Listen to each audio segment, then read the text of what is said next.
Bom dia, companheiros e companheiras. Voltei. Eu tinha tomado uma decisão de não postar mais vídeos aqui, principalmente falando em bolsonarismo, mas a política corre na minha veia, não tem como eu ficar vendo tantos absurdos e eu ficar calado.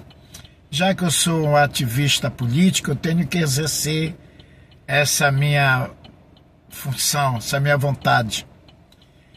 É o seguinte, eu estava pensando nesse ministro do Supremo que votou a favor do Bolsonaro nessa questão da tornozeleira, e no meu ponto de vista, quando um membro do Supremo vota a favor do Bolsonaro, em qualquer aspecto, ele, para mim, principalmente nessa questão da taxação, que tem a questão do golpe, para mim esse ministro, ele está a favor dos Estados Unidos e não do Brasil. Eu fico pensando como está a relação do Alexandre de Moraes e outros ministros, né? Porque se tivesse dado certo o golpe, esses ministros que são a favor da democracia e da Constituição do nosso país, com certeza estariam iam ser presos, torturados e mortos, e seus familiares também, porque é assim que haja a ditadura militar. Então, o Luiz Fux, não sei se é assim, mas me parece que é, mas vocês sabem quem é, aquele que votou contra a tornozeleira no Bolsonaro. Ele se identificou ali a favor do golpe e, pasmem, a favor da morte do Alexandre de Moraes pelos bolsonaristas. É, claro que é. Alguém tem dúvida disso? Agora, como é que está a relação do Alexandre de Moraes conviver com uma pessoa dessa que se dizia amigo, né? Amigo de trabalho, essas coisas todas. Ou seja, o Fux, ficando do lado do Bolsonaro, ele estava a favor que esse esquema matassem o Alexandre de Moraes. Claro! Claro! E não só o Alexandre de Moraes, o próprio Lula e o presidente do Tribunal Superior Eleitoral, que se não me engano era o Alexandre... Não, o Alckmin, Geraldo Alckmin. O Alexandre de Moraes, o Alckmin e o Lula. Ou seja, eles estão convivendo com uma pessoa que talvez soubessem que estava sendo preparado um golpe no Brasil pela quadrilha criminosa, organização criminosa do Bolsonaro. Pô, se eu sou o ministro do Supremo, e olhe que se tivesse certo o golpe, dado certo, o Supremo automaticamente seria fechado. Será fechado o Supremo, o próprio Congresso Nacional. Então, Luiz Fux, e pasmem mais, talvez ele venha pedir vista desse processo do Bolsonaro agora. E aí, meus queridos, só em 2026, 2027, e se ele fazer isso, ele está assinando a participação dele na trama golpista e na trama de assassinato dessas três autoridades brasileiras, inclusive do amigo dele, Alexandre de Moraes. É um absurdo. Outro ponto, gente, é essa questão desse rapaz lá nos Estados Unidos, o tal de Bananinha. Dizem que ele voltou a receber dinheiro público da Câmara.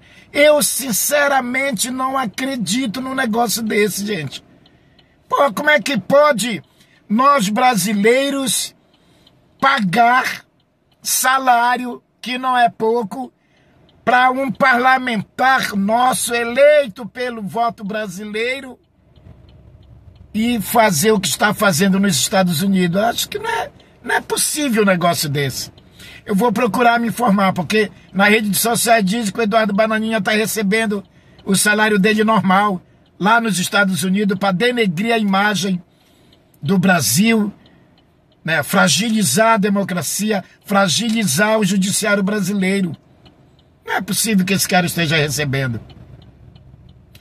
Questão da Lava Jato. Vocês viram ontem mais uma decisão do Sérgio Moro, né? Veio abaixo. Aí eu pergunto, mas se esse juiz que fez todas essas irregularidades na questão do judiciário brasileiro para prender essas pessoas, não vai acontecer nada com ele, não?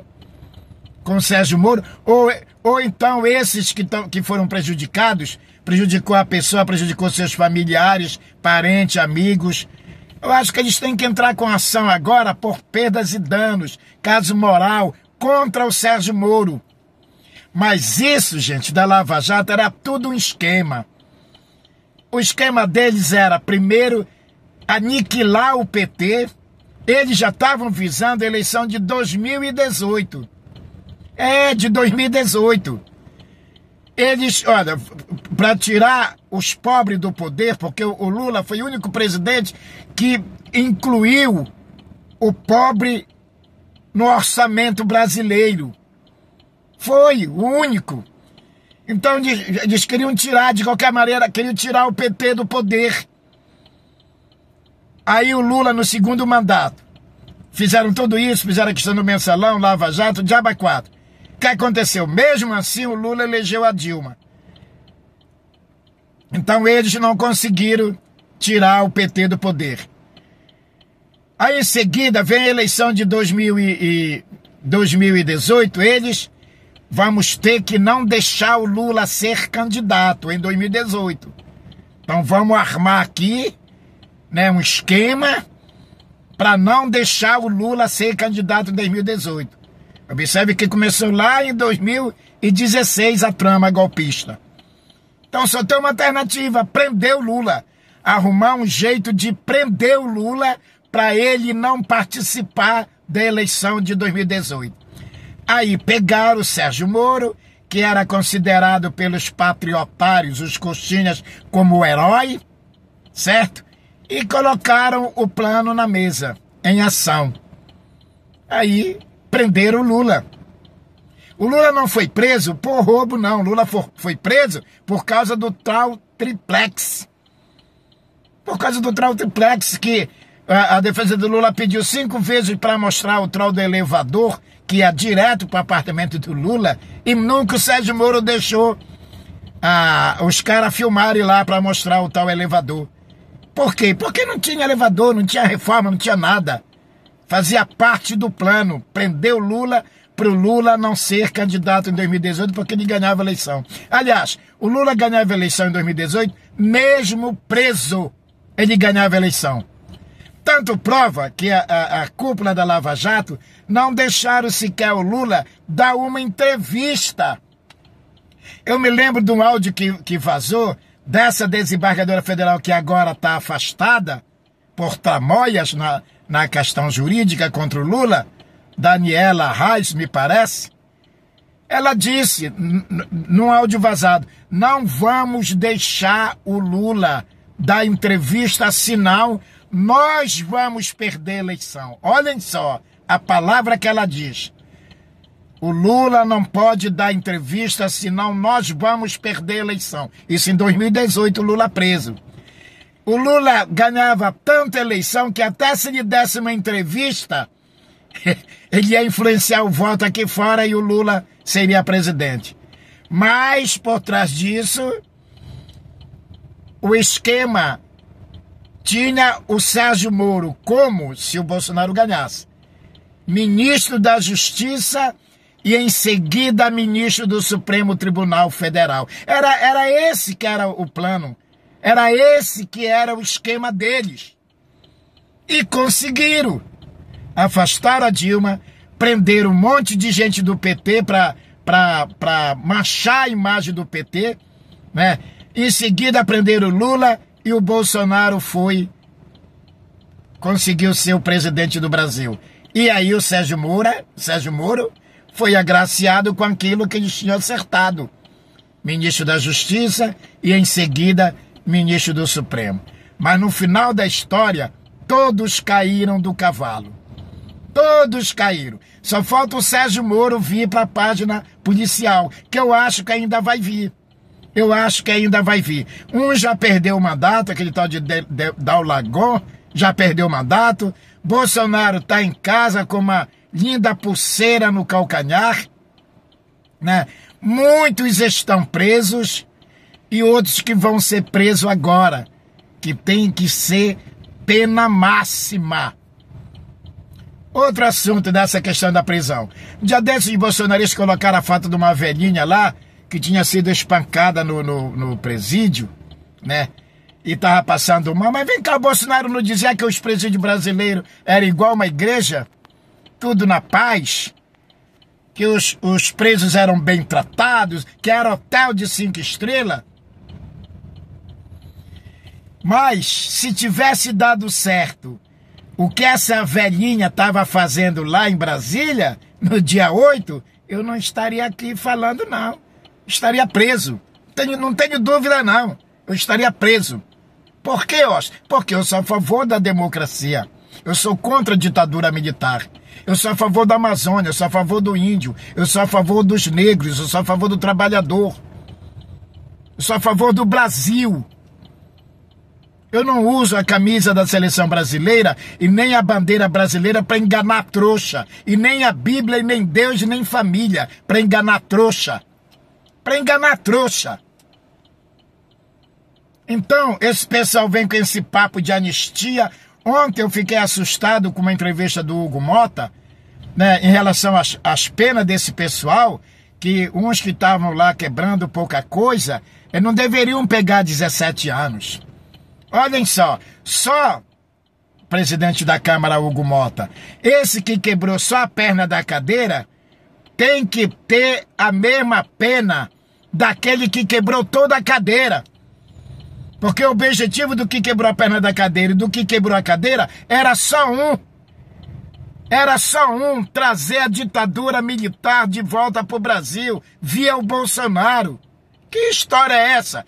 Esse pessoal, gente, todos, velhinha, velhinho, criança, todos que estavam lá fazendo a guerra contra a democracia para trazer a ditadura, deveriam era pegar prisão perpétua, nem 30 anos, que é a pena máxima no Brasil. Deveriam era pegar prisão perpétua para aprenderem a respeitar a democracia do seu país. É essa democracia que deu a liberdade para eles irem lá quebrar o patrimônio da sua própria pátria. Porque numa ditadura militar eles não iam fazer isso. Eu sempre finalizo dizendo: você, numa democracia, pedir a volta da ditadura militar é muito fácil. Agora eu quero ver, seus canalhas, traidores da pátria, é vocês fazerem movimento pedindo a democracia em plena ditadura militar. Aí eu quero ver vocês terem coragem de fazer isso. Aí aquele psicopata, filho do outro psicopata, o Eduardo lá nos Estados Unidos, e o irmão dele, o Flávio, eu acho engraçado eles falarem em democracia, que a democracia está correndo risco. Pô, vocês são doidos ou pensam que nós somos idiotas? Vocês não gostam de democracia, cara. Vocês gostam de ditadura militar. Que o pai de vocês falou que na ditadura de 64 era para morrer a 30 mil pessoas. Eram para ser mais torturados. E o Brasil está indo muito bem. Exportações está indo torta à direita, o Brasil está empregando, agora o Lula 30 bilhões para ajudar as nossas empresas e ajudar os trabalhadores também, porque o trabalhador não vai poder ser demitido enquanto vigorar esse acordo de 30 bilhões para os empresários para sobreviver depois dessa traição desse canalha que está lá nos Estados Unidos denegrindo a imagem do nosso país. Bom dia, um bom final de semana, gente.